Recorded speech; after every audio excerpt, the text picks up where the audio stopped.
예, 산상수훈이라고 말하는 마태복음 5장, 6장, 7장의 그 예수님의 그 긴 말씀은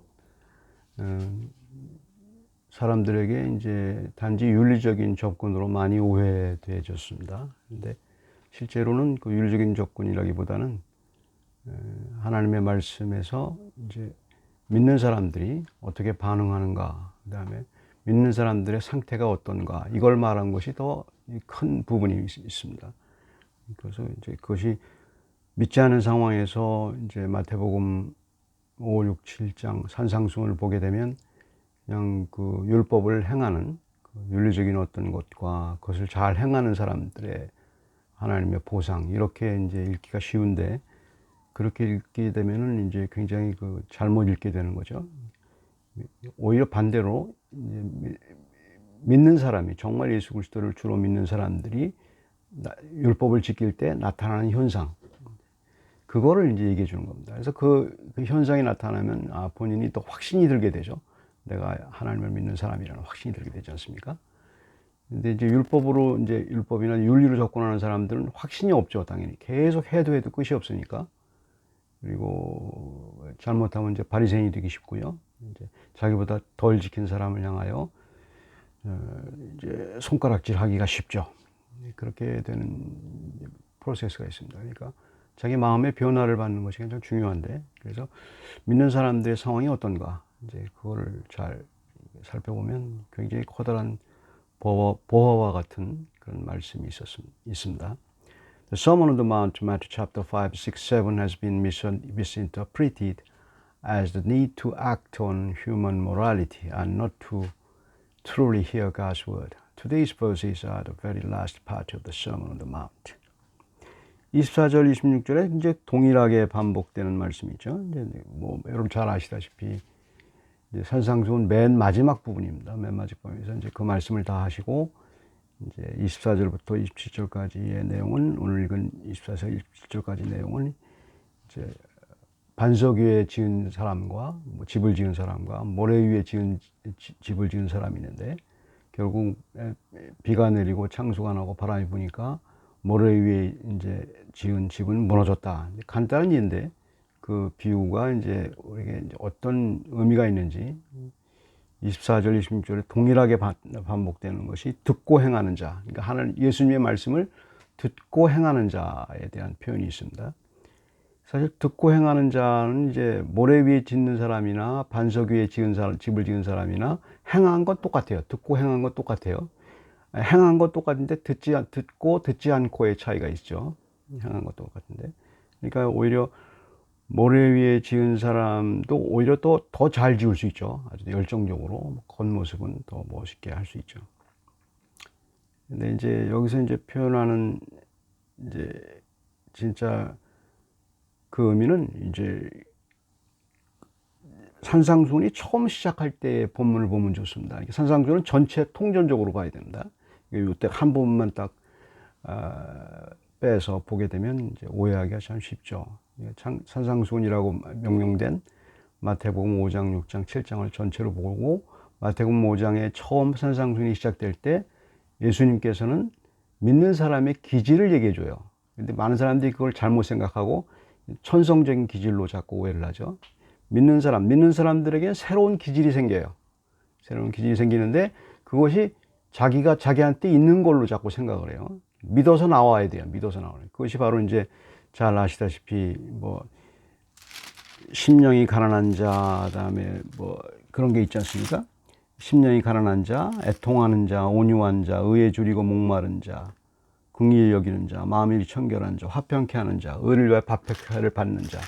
이것이 이제 어떻게 사람들이 생각을 하면 윤리적으로 해석을 하고, 그다음에 아니면 심령이 가난하던가 막 의를 위해 핍박을 받고 이런 것이지, 그런 사람들이 있다고 생각을 하는 거예요. 생리적으로 그런 기질이 있다고 자꾸 생각을 하는 거예요.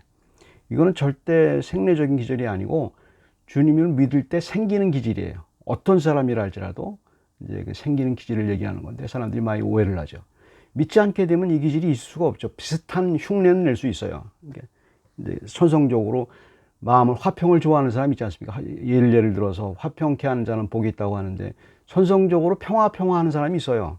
이게 문제를 만들기 싫어서 평화하는 사람이 있고, 그 다음에 이제 의리를 위하여 핍박받는, 천성적으로 의리가 있는 사람이 있어요. 천성적으로 의리가 있고 아주 당당하고 그런 사람들이 있죠. 그러니까 그런 기질을 말하는 게 절대 아니라는 것. 그걸 그렇게 해석을 하게 되면 굉장히 큰 오해가 생기죠. 대부분의 이제 믿지 않는 사람들은 그렇게 해석할 수밖에 없어요. 그래서 왜냐하면 그게 이해가 안 되니까, 믿는 사람에 나타나는 크리스찬의 기질을 경험해 보지 않았기 때문에 그게 뭔지 잘 모르죠. 그래서 이제 그렇게 말을 하게 되면 이제 굉장히 좀 기분 나빠할 수 있죠. 본인들이 왜 그런 게 없다고 생각하게 되면. 근데 이게 정확히 짚고 넘어가야 될 부분입니다. 그 기질은 하나님이 주시는 기질입니다. 근데 언제 그 기질이 나타나냐면, 팔복이, 그러니까 선상순을 잘 봐야 되는 게, 첫 부분이 이제 팔복이 나와요. 이제 크리스찬의 기질, 믿는 사람의 기질이 나오고, 그 기질이 언제 나오는가를 증명하는 것이 가운데 토막에, 가운데 토막이 뭐겠습니까? 간단히 말해서 율법이에요. 뭐 간음하지 말라, 뭐 구제할 땐 이렇게 해라. 율법은 뭡니까? 하나님을 사랑하고 이웃을 사랑하는 것이죠. 물론 이제 레위기에 있는 뭐 구제할 때 비밀스럽게 해라, 이렇게 나팔을 불지 마라, 뭐 이런 얘기 했지 않습니까? 맹세하지 말라, 거짓 맹세하지 마. 이게 다 십계명과 율법, 거기에 다 포함된 말입니다. 당시 바리새인들이 자기들이 율법을 다 지켰다고 말을 하니까. 그래서 그걸 지키려고 하다 보면 두 가지가 나타나요. 믿는 사람과 믿지 않는 사람이 확 갈려요. 그거 지키려고 하다 보면. 믿지 않는 사람들은 그걸 지키면 지킬수록 두 가지 오해를 일으켜요. 지킬 수 있다고 생각하는데 미래에 어떤 날 자기가 완전히 지킬 수 있다고 생각하거나, 아니면 조금 지킨 거 가지고 다른 사람보다 내가 조금 더 지켰다고 생각하거나, 그렇게 현상이 나올 수밖에 없어요. 당연히 교만해질 수밖에 없고, 당연히 바리새인이 될 수밖에 없고, 그렇게 될 수밖에 없어요. 그 사람들은 계속 이제 지적질을 하죠. 자기는 그래도 자기 죄는 가리게 돼 있죠. 물론 그 나팔을 자기 죄를 표현할 필요는 없지만, 자기가 자기 죄에 대해서 아주 당당하죠. 전혀 뭐 이렇게 내가 못나서, 내가 다른 사람처럼 약지 못해서 이렇게 내가 죄를 진 거지, 내가 뭐 그게 무슨 큰 죄냐, 이렇게 뭐 죄라고 하니까 죄라고 해줄게, 이런 식으로 생각하게 되죠. 큰 죄인지 모르죠. 그다음에 또 먹고 살기 위해서 어쩔 수 없는 거 아니야, 이렇게 생각하게 되고, 이제 그래서 이제 남을 그렇게 자꾸 해석을 해요. 그래서 이제 이게 예수님은 그걸 아주 싫어하시는 거예요. 사복음서에 보면 다 그 얘기예요. 바리새인을 싫어했던 얘기가 바로 그거예요. 예수 그리스도는 율법의 본래의 의미는 본인의 죄를 깨닫고, 그것을 율법을 지키는 사람이 없거든요. 깨닫고 나타나는 현상, 기질이 있어요. 그걸 깨달은 사람은, 하나님 앞에서 깨달은 사람은 기질이 팔복이에요. 심령이 가난하고, 그런데 이게 율법을 지키지 못해서 심령이 가난하고 아주 괴로워요. 괴롭고, 그것이 무슨 정신병에 그러니까 믿지 않은 사람들은 그걸 오해를 해서 그 정신병이다 이렇게 얘기를 해요. 그 사람들 되게. 그거 아닙니다. 절대 그거와 다른 거죠. 그 다음에 하나님 앞에서의 괴로움, 자기가 하지만 자기의 자녀라는 되면 확신이 있죠. 더 크게 있죠. 그 기질이 하나님이 주신 거기 때문에. 다음에 의에 줄이고 목마른 자. 그 의에 줄이고 목마른 게 뭐예요? 율법을 지키고 싶은 거예요. 계속 지키려고 하는 거예요. 그러니까 모순적으로 안 맞지 않습니까? 왜 그러냐면 율법을 이제 그렇게 지킬 수 없는데도 지키려고 하는 기질이란 말이에요. 기질이 나온 거예요. 그래서 지키려고 하니까 의에 줄이고 목마른 거예요. 무슨 정의감이 있어서 막 나가고 그런 얘기가 아니고. 그러니까 이제 믿는 사람만 이해하는 그런 산상수훈이에요. 그래서 많은 이제 그 산상수훈의 설교자들은 뭐 마틴 로디 존스나 이런 사람들은 이걸 이런 식으로 강하게 말을 하지 않습니다. 왜냐하면 반발이 일어나니까, 이게 교회 다니는 사람 가운데서 이런 기질이 없는데 흉내내는 사람들이 마음이 찔리니까 그거를 그렇게 얘기하지 않죠. 그러나 거듭난 사람은 분명히 다 압니다. 그게 뭔지. 그래서 이제 그거에 대해서 이제 오해가 없어야 되죠. 그래서 믿는 사람과 믿지 않은 사람은, 아니면 거듭난 사람과 거듭나지 않은 사람은 성경 해석이 완전히 달라요. 근데 그거를 이제 많은 사람들이 이제 오해를 이제 하게 되죠. 그래서 그 기질이 이제 근데 그 기질이 어디서 온 거냐? 하나님이 창조한 거예요. 내게 없었던 기질이에요. 내게 없었던 기질인데, 뭐 심령이 가난하고 율법을 못 지켜서 하나님 앞에서 괴롭고, 그다음에 회개하게 되고, 그러니까 자꾸 회개하게 되죠. 뉘우치는 정도가 아니죠. 그다음에 그럼에도 불구하고 지킬 수가 없음에도 불구하고 계속 의에 줄이고 목마르고 지키려고 하고, 이게 자기에서 나온 게 아니라는 말이에요. 크리스찬이라 할지라도 그걸 구별해낼 줄 알아요. 이거 하나님이 창조해낸 거예요. 하나님은 우리 안에서 그 마음을 창조해서 하나님을 찾게 만드셨어요. 그러니까 하나님은 우리가 하나님을 찾기 위해서 우리가 잘나서가 아니고 우리가 하나님을 찾도록 하는 마음을 우리 안에 창조를 했어요. 그래서 하나님을 찾게 만드셨죠. 그러니까 우리가 믿는 것이 의의가 될 수가 없고 믿는 것이 자랑이 될 수 없죠. 하나님이 막 그렇게 하셨으니까. 근데 믿지 않는 사람 같은 경우는 나는 뭐 하나님이 왜 안 줬느냐 이렇게 딴지를 걸게 되죠. 그거는 다른 문제입니다. 믿지 않는 사람의 경우에 그렇게 말을 하는 것은 그건 다른 문제입니다. 그래서 그 믿는 사람의 그 거듭남의 확신, 하나님이 나와 함께함의 확신은 얼마나 중요한지 모릅니다. 평생에 가는 겁니다. 평생에. 다른 종류의 사람인 거죠. 천국의 백성이죠. 그래서 그거를 이제 성경은 계속 얘기하는데 자꾸 이 땅의 얘기만 자꾸 하는 경우가 이제 많이 있죠. Jesus' word is only heard by the believer. 24, 26. For example, the Beatitudes in the first part of the Sermon on the Mount are not describing natural temples in everyone, but meant for the real believers. Only born-again Christian will understand what it is. Matthew chapter 5, verse 3 to 12. Blessed are the poor in spirit, those who mourn, the meek, those who hunger and thirst for righteousness, the merciful, the pure in heart, the peacemakers, and those who are persecuted for righteousness' sake. Because Christians know these temples which God creates in their minds after they try to keep the Ten Commandments and love others as in the other part of the Sermon on the Mount. 다음에 이제 동일한 본문에서 24, 26절에 주님의 말씀을 듣고 행하고 이제 그것에 대해서 이제 얘기를 하죠.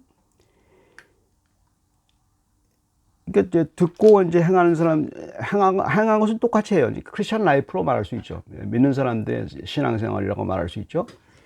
믿는 사람의 신앙생활을 말할 수 있는데, 그 믿는 사람의 신앙생활에서 이제 그 중요한 것이 거짓 크리스천들 같은 경우에는 이것이 더 신앙생활이 더 화려할 수 있어요.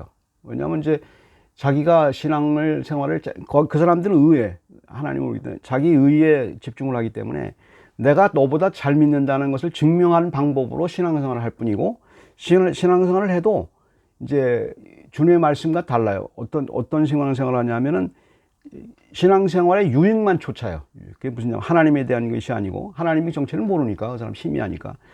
신앙생활의 유익. 그러니까 신앙생활을 하니까 뭐 멋있고, 신앙생활을 하니까 뭐 윤리적으로 괜찮아지고, 신앙생활을 하니까 가정이 평안하고, 신앙생활을 하니까 여러 가지 뭐 효과가 있어요. 뭐 신앙생활을 하니까 무슨 뭐 잘 쉬기도 하고, 또 신앙생활을 하니까 교인들과 만나서 이렇게 재밌게 놀고, 뭐 이런 것에 대한 그 부차적인 건데, 그거는 신앙생활에 하나님 믿는 사람들이 거기에 대한 그 베네핏, 신앙생활로서 오는 여러 가지 자기의 유익, 뭐 사회생활도 편안하고 외로움도 덜 타고 뭐 이런 식의 그런 그다음에 뭐 그것에 급기야는 더 나가는 것이 이제 기복신앙이죠. 어쨌든 잘 믿으면은 적적인 사고방식이 내 몸에서 창조가 돼서 결국은 일이 다 잘 되더라. 뭐 이런 그런 간증들, 그런 것이 몸에 배서 진짜 크리스찬이 이제 그것을 자꾸 이제 잊어버리게 되죠. 그러나 정말 이제 믿는 사람들은 예수 그리스도를 닮아가는 겁니다. 닮기 위해서 자꾸 그렇게 하게 되고, 그다음에 그거에 관심이 없어요. 실제로 큰 관심이 없고, 주님의 말씀에서 의를 쫓아가는 거죠. 의를 쫓아가고, 왜냐하면 주님이 우리에게 창조한 성품 가운데서 주님을 닮도록 하는 성품을 창조했어요. 그래서 의를 쫓는 거예요. 그것이 바로 의죠. 윤리적인 것이 초월하는 거죠. 그래서 주님처럼 되고 싶은 그 열망, 그래서 주님 사랑합니다. 그런 의미에서 주님을 사랑한다고 말하는 거고, 그런 의미에서 주님 닮기 원한다고 말하는 거고, 그런 건데, 그거가 이제 그냥 열매가 없고 가짜 나무에서 나온 사람들은 그냥 갖다 붙이는 거예요. 주님 사랑합니다. 갖다 붙이고 아무런 의미 없이 그냥 자기 신앙생활을 편하게 해주고 재밌게 해주니까 감사합니다. 자기 신앙생활에 대해서 주님 사랑합니다. 그런 식으로 자꾸 갖다 붙이는 거예요. 그러니까 쉽게 말해서 하나님의 인격성을 모르는 거예요. 하나님이 1대1로 나와 함께하는 인격성을 전혀 모르는 거예요. 보이지 않는 하나님에 대한. 그래서 거듭나지 않은 사람 같은 경우에는 진짜 크리스찬은 이제 주님의 말씀을 듣고 행하는 자란 말입니다. 말씀을 듣는다는 게 뭡니까? 아, 주님 말씀이 과연 그렇다. 이걸 알게 되는 거죠. 그러니까 믿지 않는 사람들 주님 말씀을 이해를 못 한다는 것. 그것이 바로 이 주님의 말씀을 듣는다는 것이 듣지 못한다는 것은 이해하지 못한다는 것과 같은 맥락입니다. 그래서 모래 위에 지은 사람들은 주님의 말씀을 이해하지 못하고 열심히 행하긴 해요. 그러나 그것은 다 헛거라고 잘라 말하죠. 하나님 무섭게 말씀하십니다. 하나님은. 그게 중요해요. The real Christian becomes more and more like Jesus. 24:26. Building works of a fake Christian who built his house on the sand can from the outside look similar to a real one who built on the rock. Though fake Christians built their church life for benefit or blessing from it, real Christians try to be more and more like Jesus with hungering and thirsting after righteousness to keep God's word. 그 다음에 이제 25절, 27절에 보게 되면 이제 무슨 얘기를 하냐면 이제 비가 안 하고 창수가 안 하고 바람이 부니까 이제 무너짐이 심해서 이제 그